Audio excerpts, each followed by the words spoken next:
I'd love to introduce you to Mohit. So Mohit is integrated supply chain lead for Mondelez, and he will talk about how do you set up a integrated network. How do you think about network trade-off decisions in terms of warehousing versus transportation, flexibility, lead times, cost, which fits in very nicely with the previous discussions, and that gives us a nice end-to-end picture. Mohit.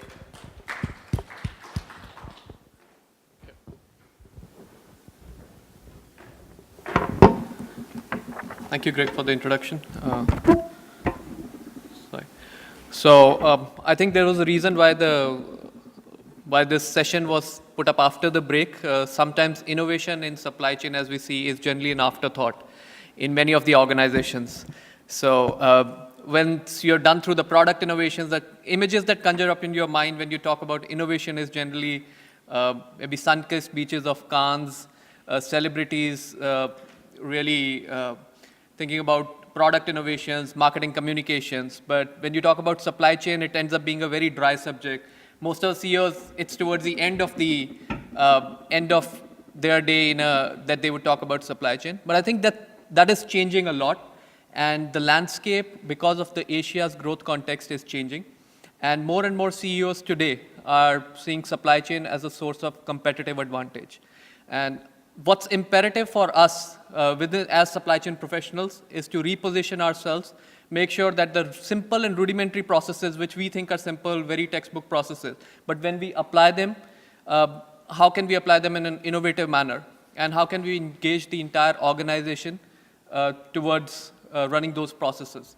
So I'm going to share some of my personal learnings, organization experience, deploying work around supply network strategy in an innovative manner in Mondelez International.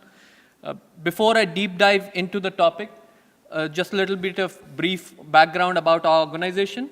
Our organization was created in October 2012. We have a legacy of 100+ years, and it's a very young organization though. So it's created after the Kraft Foods split up into the global snacking and confectionery business, which is Mondelez, and the North American grocery business, which is the Kraft Foods group.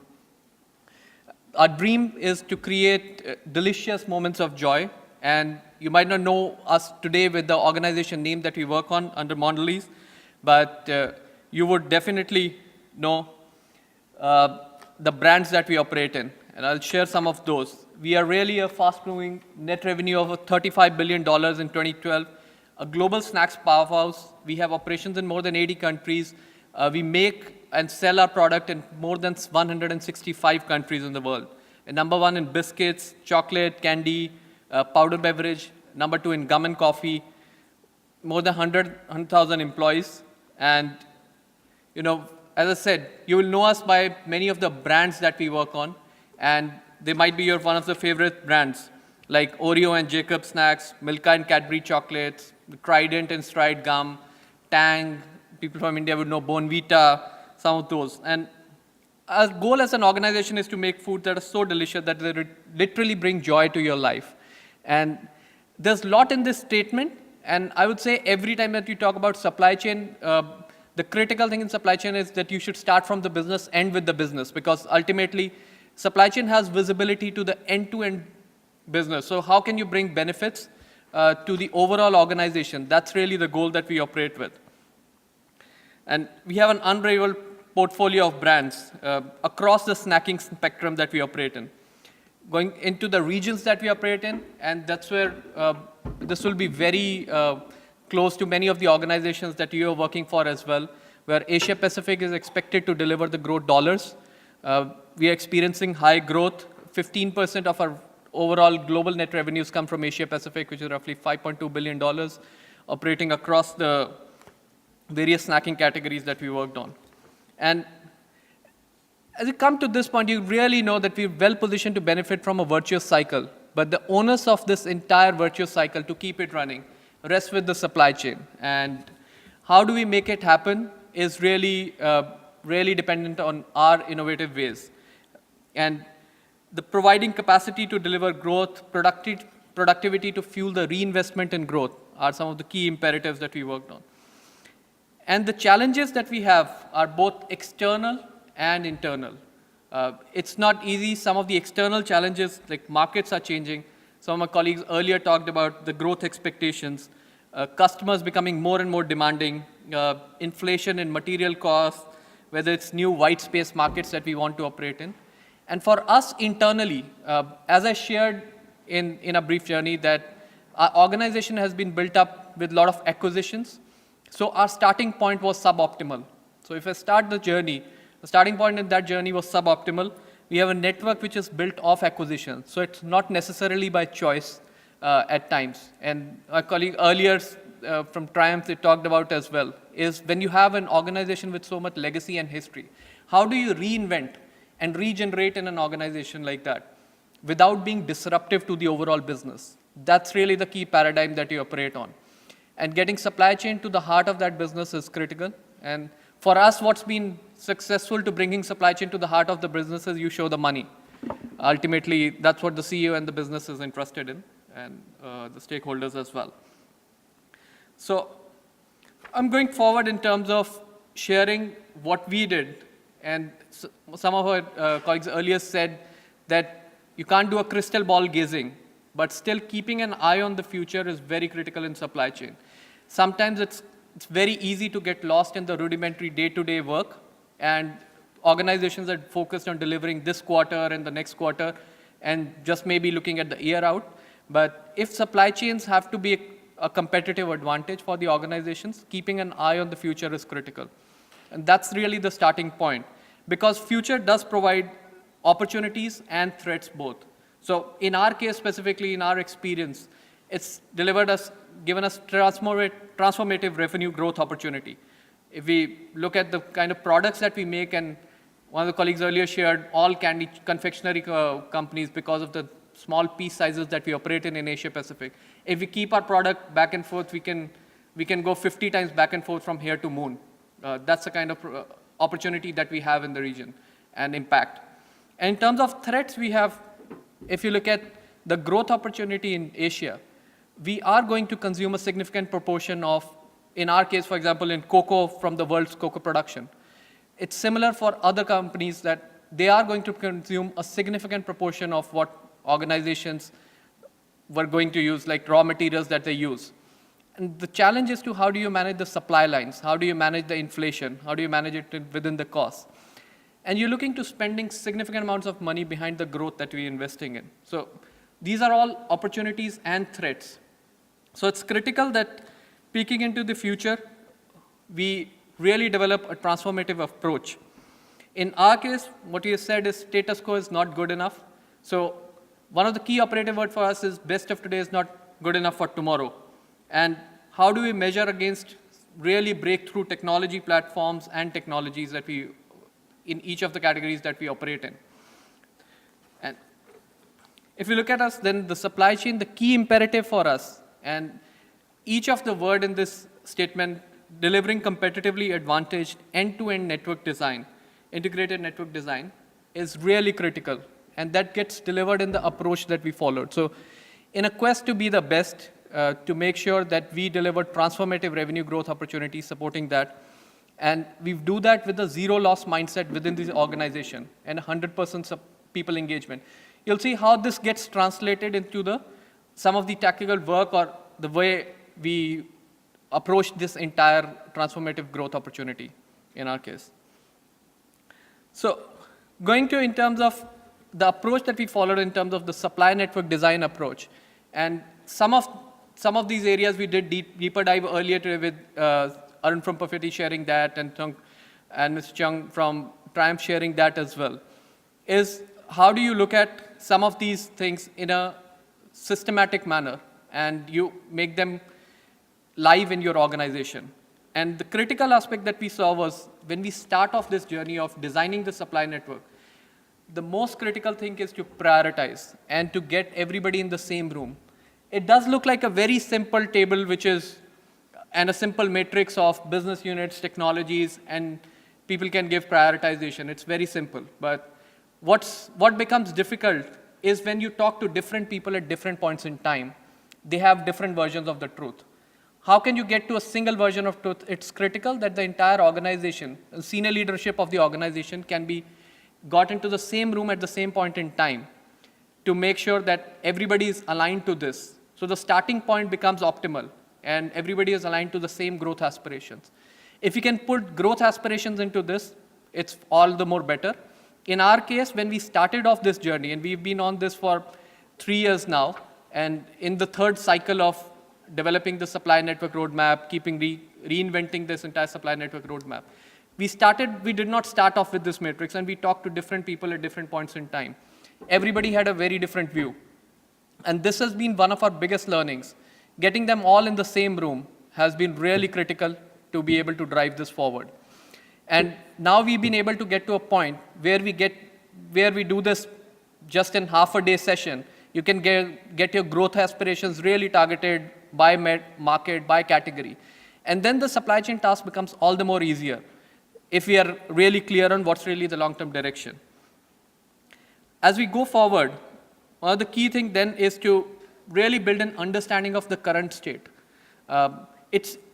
In some cases, it's really demonstrated, not really desired, because people do expect when you talk to somebody what's really the current efficiencies that you're operating on, you may get different answers like you're operating at 80% plus efficiencies, 90 plus efficiencies, but that's really a desire. It's not necessarily that's a demonstrated efficiency.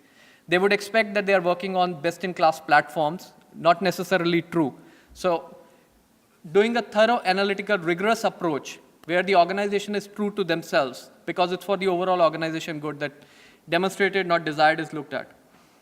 And moving to one of the critical aspects is the rough cut long-term capacity planning with a balanced view on short and the long term.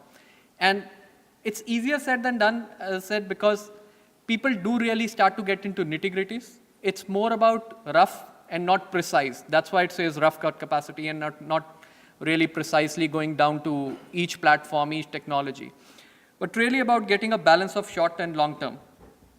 And it's one of the most critical enablers to deliver superior service levels. We saw in one of the earlier case studies as well how this has really helped organizations.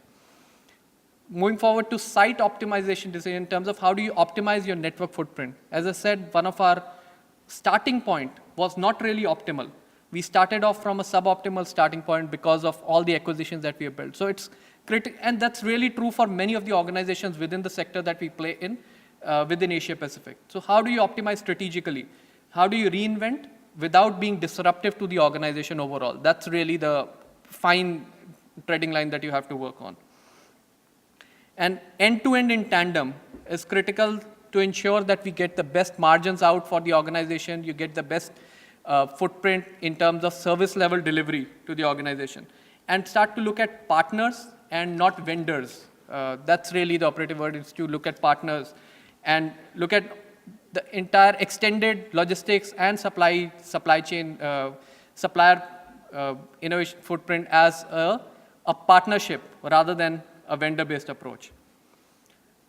Come to the final one, which is in terms of alignment across the organization. Again, this is one of those which looks very simple, but how do you get to a simple page where you can put for the organization what's really the roadmap for the short and the long term? In our case, we really worked on identifying key projects, initiatives, just putting them on a page really helps the organization, and it's not really by gut feel at that point in time. The decisions are based on data, and you get a one page which can really help that. And one of the cornerstone of execution, once you have come to this level, is to look at the future, make sure that you have embedded the future technology platforms. In our case, the key thing that we look at this point in time is to imagine what would future look like for us. So what's the future technology platform that can have agility of an F1 team, dexterity of a gymnast, in terms of flexibility? If you have kids who have played with Lego blocks, can you get a technology platform which can make a Ninjago and a Harry Potter on different days? That's really critical for us, and I would say within FMCG, it becomes really critical with the innovations that we kind of look at. And how can people are cornerstone of every execution, so planning for those people and resources within Asia Pacific becomes all the more critical. And two C's which are really been really been the key supporting pillars for us have been collaboration and commitment in terms of focus on winning together, team collaboration, and a spirit of mutual trust like an F1 team. And leading by examples from our leaders has been critical as well. The leadership commitment in this entire task, as I said early on, is important that the CEO starts to look at supply chain as a source of competitive advantage. And then they would lead by examples, by getting involved in setting up of guiding principles, as well as engaging in periodic reviews with the team. And once you do that, setting up clear milestones and celebrating every success is really the cornerstone of any good execution to make sure that it continues on in future. People are motivated and enthused by what they do. And recapping for the team in terms of, as I said, the operative words are up there. Prioritization, current stage, which is demonstrated, not desired. Rough cut capacity planning, which is rough, not necessarily precise. Optimizing strategically and keeping people as a cornerstone of execution. It's, at the end of the day, it's usually about how rather than what. What is clearly understood in the textbooks in supply chain. As I said, simple and rudimentary processes that we put up. But it's usually about how we do it and who are the people who are involved who help us deliver some of those business benefits. And for us, it's been really transformative in some cases. We have delivered the supply chain reinvention that we are working on now is to look at maintaining similar number of sites, which we had today, with threefold increase in business, doubling the manpower productivity over this coming decade. Improving the customer satisfaction, which helps you grow revenue, and that's where it shows CEO the money in the room, as well as reducing inventory with the end-to-end entire network and managing the cash flow for the organization. If you look at the future scope, I would say ongoing business engagement to ensure agility and speed is critical, and benchmarking and continuing to challenge the status quo. It's important that you keep refreshing this activity. It's not a one-time activity. You do it with a set of consultants, and then you move away from it. It's how do you stay to your strategy and make sure that the tactical plans are aligned to deliver those. And it's a journey and evolution. It's not really the end. That's where we have gained. That's really what I wanted to share, and I'm really privileged to have you listen and as well as learn from some of the learnings that we have had. Thank you. I saw one of your long-term targets is to double it. Yeah. How do you measure it in supply chain? Headcounts per ton of product that we get out of the gate. And we look at the entire manpower productivity, including the permanent and the contract, the indirect headcount as well. That's really the target we use to measure it. And when we say the key enabler for us to maintain the double the manpower productivity is the entire automation journey that we are starting to envisage. Essentially, the critical enabler for that is that organizations within Asia Pacific have to look for solutions within Asia Pacific. That's where we are coming to. Because the entire automation journey used to be that you would go to a European vendor, really high-cost suppliers who can do the automation, but it comes at a very high cost. That's really the driver. And when you measure it by site or by individual lines? We measure it by site. So in a site, if you have different categories of products, like if you make a cheese and a chocolate, you still level it at a ton level? No, we do that for a site by technology. So if we have multi-category sites, we generally do it by site technology. It's exactly to cater to that point. Fair. That's really. Thank you.